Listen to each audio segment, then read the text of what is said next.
Hey there, this is Morgan here at Caster Concepts, new sales rep for the Northeast region, here to answer your questions.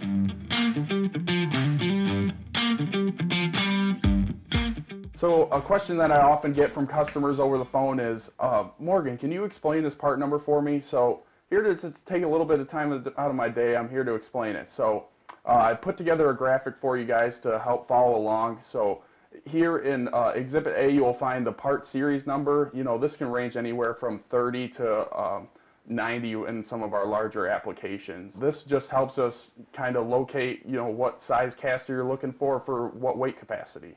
So Exhibit B, you'll find the wheel diameter. You know, we call it the diameter, but you might realize it as just the wheel height. You know, this can range anywhere from 3 to 4 inches to upwards of, a couple feet, just depending on what your application is. In Exhibit C, you'll find the wheel width.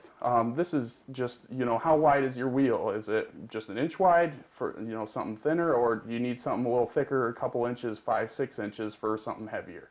And once again, it all has to do with your application. So Exhibit D, you'll find the bearing type. Many different types of bearings that we offer. We offer a straight roller bearing, we offer a precision tapered bearing, and it all has to do with your application. If you want something a little, quality made, something a little sturdier, then you might go with a precision tapered. If you're looking for something that a little more free rolling, lets you roll it really easily, you might do a straight roller bearing. Exhibit E, you will find the wheel material.